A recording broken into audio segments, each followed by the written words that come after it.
பெண்களுக்கு அதிகாரமளித்தல், தொழில் வழிகாட்டுதல், வளர்ச்சிக்கான திட்டங்கள் உள்ளிட்டவை மாநில மகளிர் கொள்கையில் இடம்பெற்றுள்ளதாக சமூக நலத்துறை அமைச்சர் கீதா ஜீவன் தெரிவித்துள்ளார்.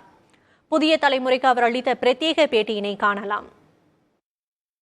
ஏற்கனவே மகளிர் நல அரசாக தான் நம்முடைய தளபதியார் அரசு செயல்பட்டு வருகிறது.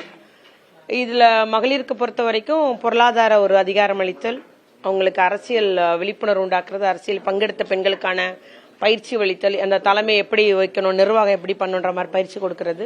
அதுபோல தொழில் தொடங்க முன்வரும் பெண்களுக்கு எல்லாம் அதற்கான பயிற்சி, கடன், மானியம், இல்ல பெண்களோட உற்பத்தி செய்யும் பொருளுக்கு அந்த வணிகத்துக்கான ஒரு தனியான குறியீடு அப்படின்ற மாதிரி பெண்களுக்கு ஒட்டுமொத்த வளர்ச்சிக்கான ஒரு கொள்கையே இந்த கொள்கை அடங்கியுள்ளது அப்படின்றத குறிப்பிட விரும்புகிறேன். 2001 மத்திய அரசு ஒரு கொள்கை இருக்கு, அதை நம்ம ஒரு நாள் பின்பற்றோம். இப்போ வந்து மாறி வரும் சமூக சூழலுக்கு ஏற்ப, ஏன்னா தமிழக அரசு முதல் முறையாக மகளிர் உரிமை தொகைன்னு ஒரு துறையை ஏற்படுத்திருக்கீங்க. வேற என்ன இதுல வந்து ஒன்லி மகளிருக்கு மட்டும் தானே, டிரான்ஸ்ஜெண்டர் அவங்களுக்குலாம் இதுல இருக்கா, அது தனியா மேடம்?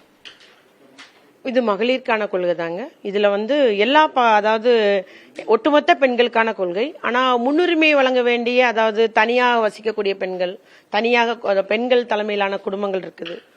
அதுபோல மாற்றுத்திறனாளி பெண்கள், ஆதிதிராவிடர் பெண்கள், இது மாதிரி சமூகத்துல தேவைப்படும் பெண்களுக்கான முன்னுரிமை இந்த துறையினுடைய ஒட்டுமொத்த அரசு பல்வேறு துறைகளுடைய திட்டங்களை முக்கியத்துவம் கொடுக்கணுன்ற மாதிரி ஒரு நோக்கத்துல செயல்படும். மகாத்மா காந்தி ஊரக வேலைவாய்ப்பு திட்டத்துல பெண்கள் நிறைய பேர் பயனடைஞ்சிருக்காங்க. அந்த நம்பர்ஸ் இன்க்ரீஸ் பண்றதோ, அது வேலை நாட்கள் இன்க்ரீஸ் பண்றதோ இதுல எதுவும் இருக்கா மேடம்? வேலை நாட்களை இன்க்ரீஸ் பண்றதெல்லாம் வந்து நாங்க முடிவெடுக்க முடியாது. உங்களுக்கு தெரியும் இல்லையா, அந்த திட்டம் செயல்படுத்துறது வந்து ஒன்றிய அரசு. ஸோ அவங்க தான் அதெல்லாம் முடிவெடுக்க முடியும். இதுல வந்து அநேக பெண்கள் தான் இருக்கிறாங்க, அந்த 100 நாள் வேலை திட்டத்துல இருக்கிறாங்க, அதுல பயனடைகிறாங்க. அதுக்கு நம்ம வந்து பரிந்துரை தான் அனுப்ப முடியுங்க. உங்களுக்கு தெரியும் இல்லையா, அந்த திட்டம் வந்து ஒன்றிய அரசினுடைய திட்டம்.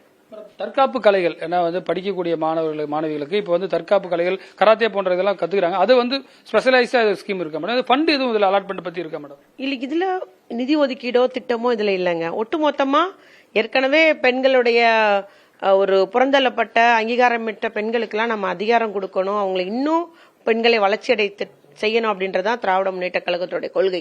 அந்த நோக்கில் தான் இப்ப பாத்தீங்கன்னா கிட்டத்தட்ட 1,15,15,000 பெண்கள் கலைஞர் மகளிர் உரிமை தொகை பெற்று வருகிறார்கள்.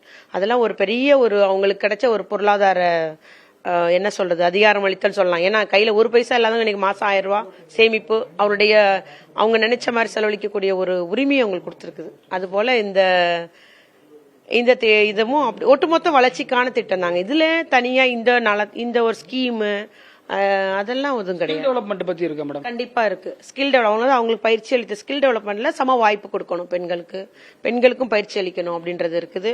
தொழில் உருவாக்குவதில் பயிற்சி அளிக்கணும். அதுபோல நம்ம இந்த அதிகாரத்துக்கு வர்ற பெண்களுக்காக எப்படி நிர்வாகம் பண்ணுன்ற பயிற்சி அளிக்கணும், நிதி நிர்வாகத்தை பத்தி பயிற்சி அளிக்கணும், அதெல்லாமே இருக்கு. இதுல மகளிர் கொள்கையில என்னெல்லாம் இருக்குன்றது விரிவாக பேசுகிறார். புதிய தலைமுறைக்காக ஒளிப்பதிவாளர் சிவராஜுடன் ரமேஷ்.